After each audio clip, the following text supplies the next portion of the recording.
авч төрдөг байж.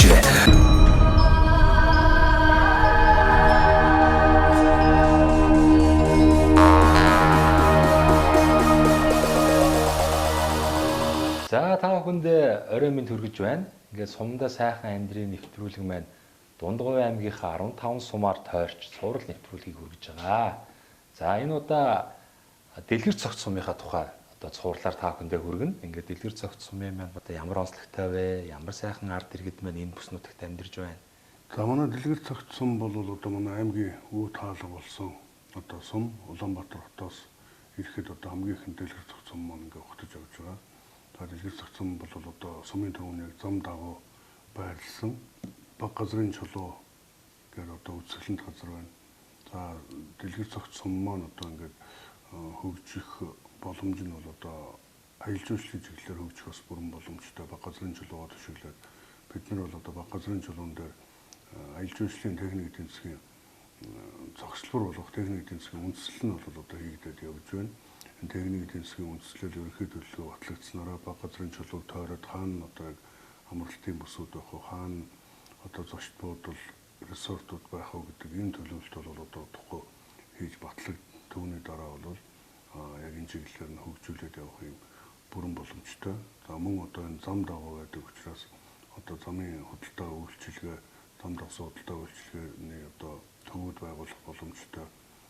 Дэлгэр цогц сумын урдуур одоо яг энэ манай хөгжлийн дөрвөн зам буюу одоо хэвтэ тэнхлэгийн зам бас одоо орж ирнэ. Тэгэхээр манай Дэлгэр цогцын бол яг энэ чиглэлээр хүнсний үйлчилгээ үзүүлэх, үйлдвэр үйлчилгээ үзүүлэх. За мөн одоо өмнө Улаанбаатар руу явж байгаа одоо энэ зам дайрж байгаа учраас махан бүтээгдэхүүн боловсруулах, түүнийг одоо худалдан борлуулах, мал аж ахуйн чиглэлээр ингээд хөгжөөд явах бол бүрэн боломжтой. Мал аж ахуй болон аялал жуулчлалын чиглэлээр хөгжих юм бүрэн боломжтой сум байгаа. Тэгээд одоо маш олон төрлийн одоо аргал янгэр үнэхээр таруу шонхор тас гэдэг одоо олон амтан жигүүртэн шууд төрөл бүрийн эмийн ургамлаар баян ийм нутаг байгаа.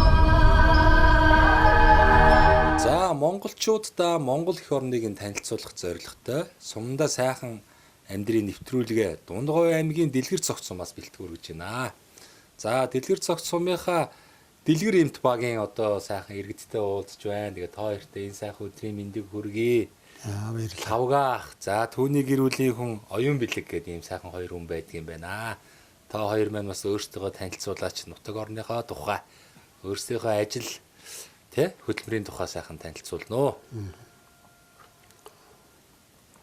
За би 1957 онд энэ Дундгой аймгийн Дэлгэр цогц суманд төрсөөгөө. Эргийн тухай гэж миний төрсөн буулц одоо энэ 19 км орчим газар байна. За багнасаа бол одоо энд ээж эмээ нарынхаа гар дээр одоо өс төрнөд 66 онд энд Дэлгэр цогц сумын сургуультай 1-р ангид орсон. Тэгээд 67 оноос Улаанбаатар хотод эмээ өвөө хоёр маань боловсрол эзэмшүүлэх гэж авч яваад тэгээд 1974 онд тэр үеийн Найрын төлөө оройны 21-р сургуульд 8-р ангийг төгссөн. За тэгээд 74 онд Улаанбаатар хотын багшийн сургуульд оюутан болсон.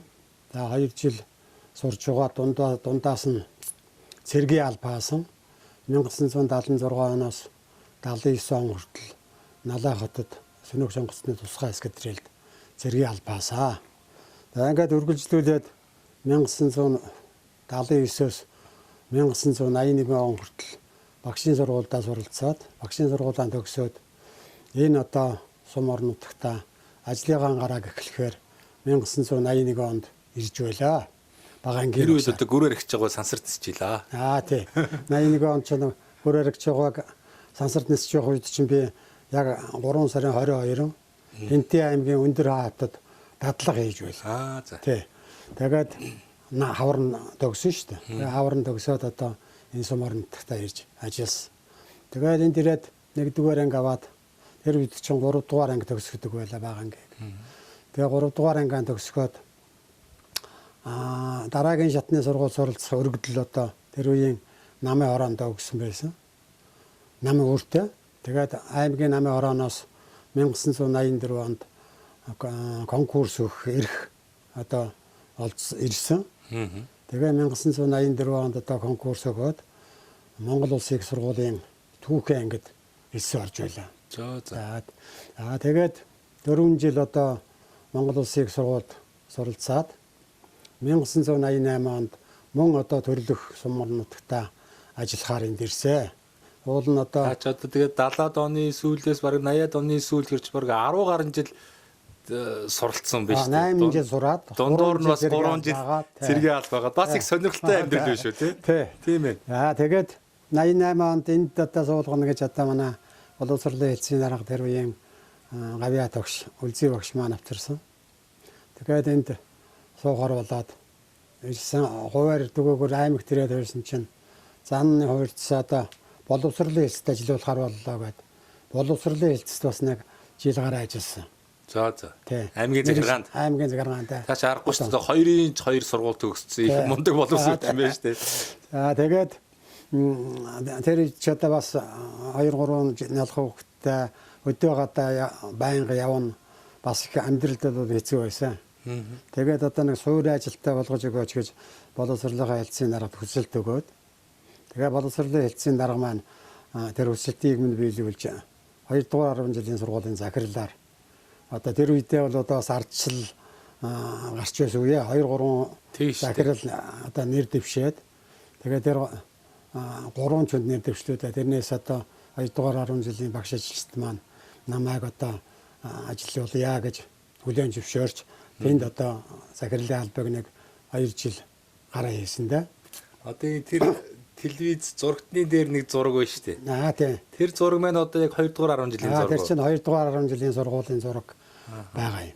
За тэгээд 1991 онд ер нь л энэ сумандаа сууна гэсэн хүсэлтэй хотоос ирсэн хүн шүү дээ. Тэгтэл боловсролын хэлтсийн дарга маань чи чинь дэлгэр цогц суманд сууна гэдэг үлээ гэж. Дэлгэр цогтод тогооч өгш шилжлээ. Дэлгэр цогтын сургууль захирлын оронтой байна. Чи тэнд очих уу гэд. Тэгээд 2 дугаар 10 жилийн сургуулиас чөлөөлөгдөөд энэ сумандаа захирлын алба ашиж ирсэн. 8 жилийн сургууль. Тэгээд сумдаа л ажиллаж амьдрна гэж та ер нь одоо сумдаа л ажиллаж амьдрна гэсэн тийм л одоо бодлого зорилготой явсан юм ба. Тэгээд 91 оноос хойш чинь одоо болтол энэ сумдаа амьдарч байна да. Тэгээд энэ сумдаа сургуулийн захирал, түүх газар зүйн багш, за багаангийн багш, за сургуулийн менежер хамгийн сүүлд одоо тэтгэврт орохтой бол сургуулийн менежерийн албыг одоогийн засаг дарга маань захирал би сургуулийн менежер 8 жил одоо энэ үнтэйгээ гар нийлж ажилласан. За тэгээд 2017 онд гавьяаныхаа амлалтанд гарсан. За миний хайн бол одоо бас худалдааны мэргэжилтэй хүн. Тийм бэ. Улаанбаатар хотод намайг сурч байх үед худалдааны байгууллагад ажиллаж байлаа. Аймагт одоо тэр ажиллаж байх үед аймгийн худалдаа бэлтгэлийн дээрээсд ажиллаж байлаа. Тэгч мөн бас дунд хоёр хөө. Үгүй манай хань чинь бол бүр Увс аймгийн давсан сум юм. Оо тэр одоо Цэдэн болгоны нутгийн хүн биш үү? Тийм байна. Тий. Тэгээд 91 оноос эхлээд энд ажиллах болоод тэгээд энд ч одоо нөгөө мэрэгжлийн ажил хийхэд чинь бас хэцүү сум орнод чинь. Тэгээд сургуульд одоо тогооч, нярав энэ ажлыг хийж угаад 14 онд тэтгэврт орсон тийм ээ. 2014 онд гавьяаныхаа амралтанд гарсан. За ингээд 14 оноос хойш л хоёулаа одоо сум орнодтаа зүгээр сууж чадахгүй бас нэг энэ газар мал хоёрыг бишрийн шүтээд хэдэн мод одоо хашаандаа дарсан. Хэдэн мал одоо малтай болж мал аж ахуй эрхлэх болсон. За ингээд тэрнээс ч одоо хойш 8 жил одоо мал аж ахуй газар тариалангийн ажлыг зөвхөн өрхийнхээ хэрэгцээ анх үүднээсээ одоо эрхэлж байна да. Тэгэл байх. Таны түүхийг сонсоод надад их гоё санагдлаа л та. Хүмүүс чи ингээл аль болохоор сумаасаа аймагаас Улаанбаатар хот тэгээд ерөнхийдөө Улаанбаатар хотод ажиллаж амьдраад ингээд явдаг бол таних эсрэгээр явчихж байгаа байхгүй. Таавал ингээ баг багтаа бол хотод сайхан тэр найрамдлын оройн сургууль сурсан байна. Тэгснэ ингээ багшийн сургууль сураад ингээ аймагт захирлаар ажиллаж ирснээр сүүлдээ бүр сумд ингээд томилоо өөрийн хүслээр ингээд хүрээд ирж байгаа байхгүй. Тэгэхээр нөгөө хүмүүсийн зорилгоос нөгөө тийшээ ингээд бүр их гоё өөрийнхөө төрлөх сум орон нутглоо илгэхтэй сумаа гоё хөгжүүлээ, сумынхаа одоо үр хөвгтүүдийг сайхан сурч хүмүүжүүлээ гэдэг ийм гоё зорилготой ирсэн бол их миний хувьд бол их гоё түүх санагдав. Энэ чинь одоо ерөөсөө би хотод одоо ингээд сургууль ерөнхий боловсролын сургууль сурж явахдаа л ерөөсөө хөдөө ажиллаж амьдрах сайхан санагдаад байдаг. Тэгэхээр одоо нэг 8 9 хүртлээр хөдөө өссөн болоод ч тэр юм уу. Тэгээ одоо тэр 21-р сургуульд байхдаа би чинь 8 дугаар ангид байхдаа тэр үуч нөгөө илгээлт гэдэг байлаа шүү дээ. Тий. Тэгэхэд чинь одоо хөдөө гарна малчин болно гэж одоо шуугуулж байлаа шүү дээ. Тэр сургууль. Тэгээ тухайн үед одоо тэр чинь социализмын одоо яг 80-аад он гэдэг чинь социализмын эд одоо гоё үе байсан шүү дээ. Тэр үе чинь нөгөө соён гэгэрүүлэх нөгөө кинонууд их гардаг гэсэн тий. Одоо ингээл тухайн залуучууд чинь ингээл хотоос бараг бөөнөрөө илгээлт аваад тариалангийн юу аж ахуй явдаг. Малчин болдог одоо хөдөөгийн баясгалан энэ төр гээл те тэр юмэр их нөлөөлдөг байсан уу? Тэгээд хөдөө гарна гэж байсан чинь манай сурлагаар бас араа гайгүй байсан юм шиг байгаа юм.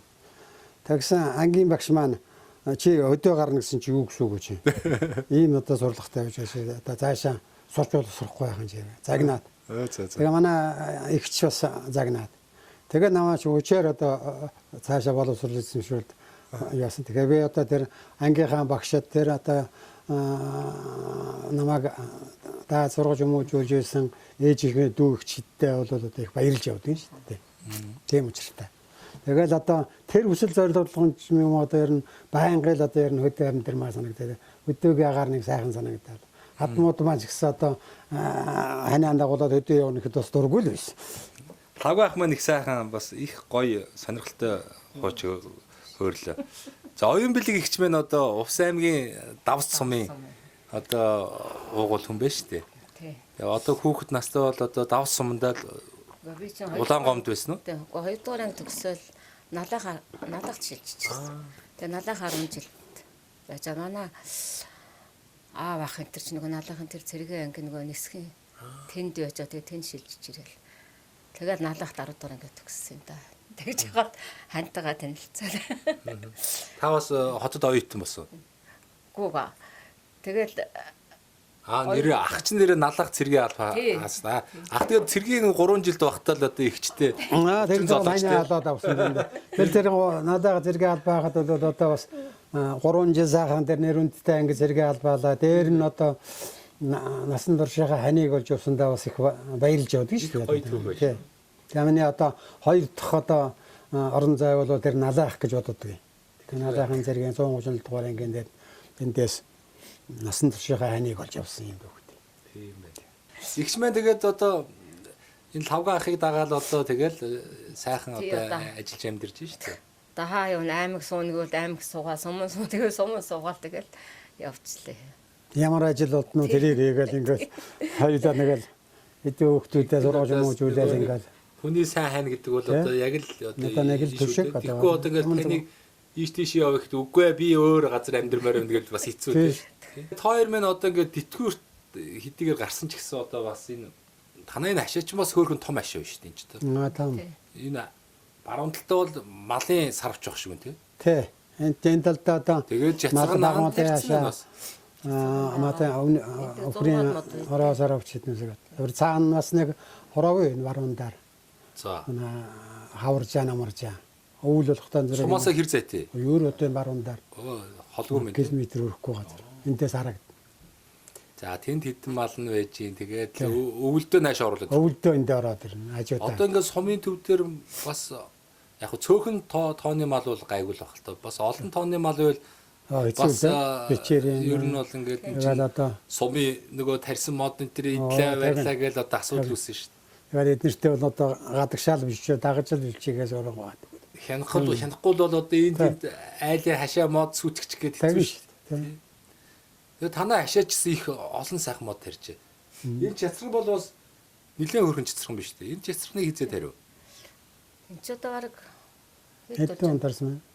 10 жил болчихж байгаа байх10 жил шүү. болсон. 10 жил болсон. Чацрагны ер нь хаанаас нутагшуулсан?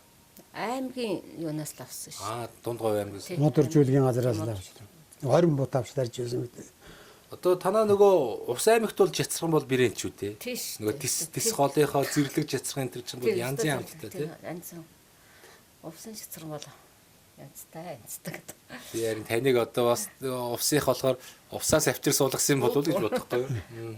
Чатарга нь араараа бас зөөхөн янз бүрийн жимсний моднууд бий. Юу Хөргөн жимс авчихна үстэй. тий хаа. Өхрийнүүд Өхрийнүүд байгаа.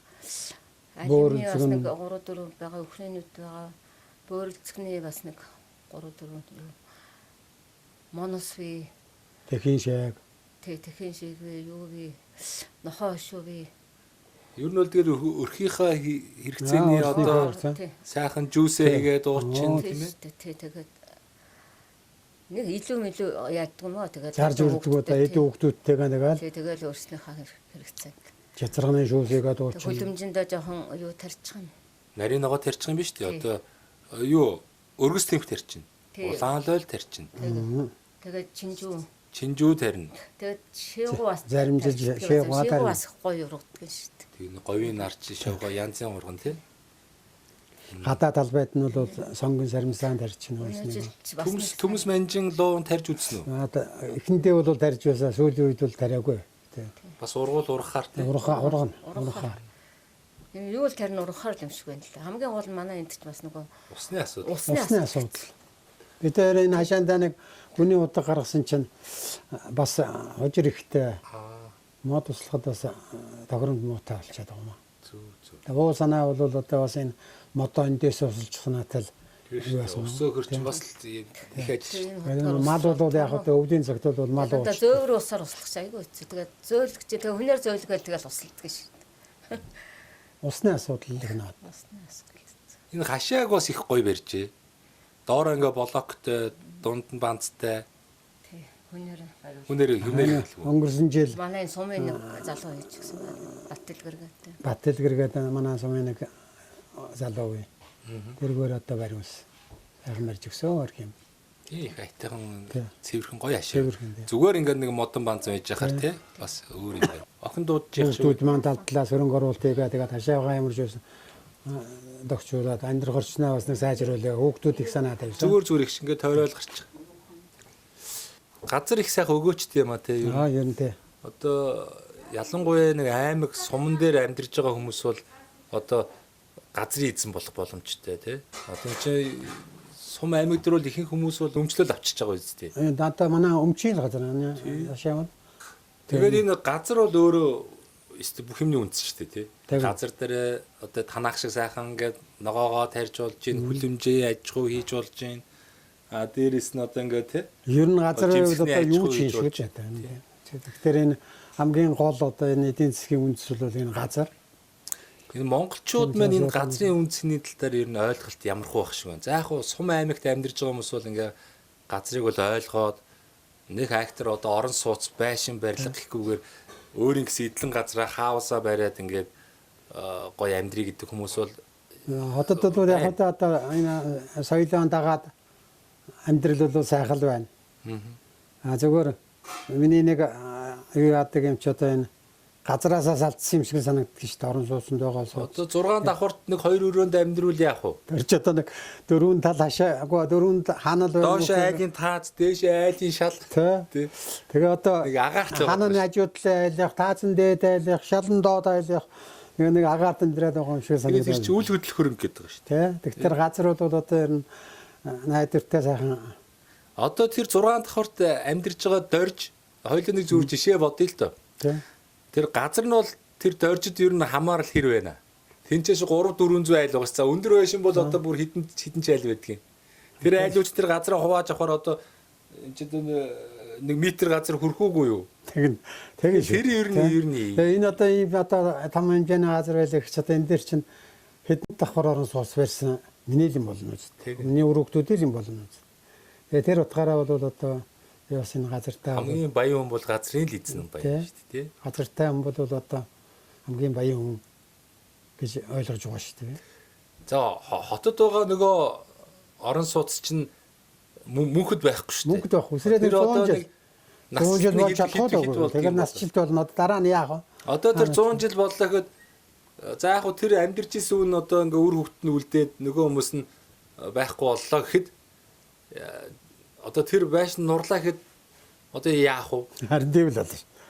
Одоо тэр хүмүүс тэр газрыг хувааж өгөлтөө биш. За яг нэг барилгын компани ч юм уу дахин төлөвлөлт хийнэ энэ дэр шин байшин барина. Танаад одоо яг энэ байшин шиг байшин өгнөө хэцүү. Тэ. Эсвэл за яг та нар энд нь бас 2 3 үеэр олон жил амьдэрсэн юм чинь нэг 20-30% хөнгөлтөө үнээр бас байр авах боломж олгоё гэвэл бас одоо юу юм те. Ер нь мэдхгүй би л ойлгохгүй байгаа. Та бас ойлгож байна уу? Хэцүү те. Хэцүү. Тэгэхээр ер нь болж игэл хэдүүлээ том өндөр орон сууц гэхээс илүү монголчин бол давуу тал байгаа шүү дээ. Сая 564 мянган хавтгаа дөрүүлсэн газар нутаг байна. Тэгнь. Одоогийн байдлаар нэг 3 сая 500 мянган монголчууд байна. Тэгээ хүн болго иргэн болгон гоё газраа өмчилж байгаа гоё хаустэй өөрийн гэсэн эдлэн газраа. Хөдөө орнууд ч одоо байгаа шүү дээ. Малаа гараад нэг уулааван дээр ингээ гарах чи амьсгалах чүртэл уужуу сайхан шүүд. Тий. Цэлгэр сайхан талаа хараад ч одоо нүдний хараач хүрвэл одоо цаад тэнгэрийн аяа хүртэл одоо өндөр байшин дотор чинь яах вэ? Өвзгдөхөр чинь хязгаарлагдмал тийм ээ. Нэг яах вэ? Нэг хөл дүүслэх унаа байлаа гэхэд нөгөөдгөө тавьчихээр зогсоол болтохгүй. Газар оруулаад тавингууд нэг машин хагаа тавьчихна. Өглөө ажилдаа явах хэрэг нөгөө нь гарч ирэхгүй юу. За тэгээ нэг жоох агаар эмсэлцгийг гараа суухгаар айтайхан сарвч нөгөө нийт эзэмшлийн талбай ховор. Тэгээ нэг гараа суух гэтэл нөгөө машины утаа нагаар тоосчл босоод юу агаар амьсгал битгийл баг хортчих гээд байдаг. Бүдэж өгчих гээд байдаг шүү дээ. Өөлч одоо ингээд одроо хортчод байна тий. Актер. Бид нэр ер нь яах ёстой вэ монголчууд? Ер нь яавал зүгээр та эргүүний өв саналаа хэлээч. Манай нэг аха одоо нэлээд хэдэн жил болоод тэгээд уушгины одоо өвчтөй болсон. Уушгын устдад эмчилгээгүй байна. Тэгээ энэ эмчилгээгээр яваад одоо арга байхгүй л одоо эмчилгээгүй байгаа. Тэгээд өвөтэйгээ хотоос авчираад өдөө гаргаж авчирсан. Тэгэд чи 8 сар одоо чигтэйг сайхан амьдэрсэн шүү дээ. Тэгээд өвөл болохтаа зэрэг нөгөө монголчууд ч байна уу? Сайхан. За би энтэй заавгүй нэг ярилцлага өгөөд байна уу шүү. Дараа нэрээ. За. Тэгэл нөгөө өвөл чинь нүүрс төлнө шүү дээ. Тэгээ нүүрс нь утаахтал зайлаа нөгөө тэгсэн даахгүй болж байгаа юм чинь. Тэгээд одоо хэрвээ санаагаар болдвол одоо нүүрс төлдөг. Тэгээд одоо мөнгөний одоо ийм сайхан агаартайгаа байдаг бол тэр хүмүүс хичнээн наслахаар юм шиг юм билээ л дээ. Тиймэрхүү юм анзаарах юм да тий. Тэгэхээр одоо болж игэл манай нэвтрүүлгийн ураа зорилгоцсон та мэдж байгаа шүү дээ. Сумдаа сайхан амьдрийгээд бас олон жил одоо соён гэгэрлийн ажил хийгээд сум орнуудыг сурчлан танилцуулаад энэ хот газар одоо тэгж хэцүү амьдарч байхаар энэ сайхан өргөн удам нутаг 21 аймаг 330 суманда хаач очиод тийм ээ гоё нутаг орны онцлогийг ашиглаад ажлын байраа бий болгоод ингээд стрессгүй эрүүл цэнгэгээр сайхан амьдрах боломж байна шүү гэдгийг одоо ингээд харуулах гал зориод яваад байгаа. Ах маань ч манай нэвтрүүлгийг бас их үздэг бах тийм ээ. Би мөнгө үзнэ. Танай нэвтрүүлэхэд одоо ер нь маш зөв үйл ажиллагаа явуулж байгаа байгууллага гэж ингэж ойлгодог. Яагаад гэвэл зэрэг энэ одоо өдөө орон нутагт бол одоо энэ яаж л амьдрах юм орчин нөхцөл бол байна. Хөдөлмөрлөж чадчих. Зүгээр суугаад байвал одоо амьдрал чадахгүй байна. Хөдөлмөрлөөд ингээд хөдлөөд байх юм бол сайхан амьдрах юм боломж байна.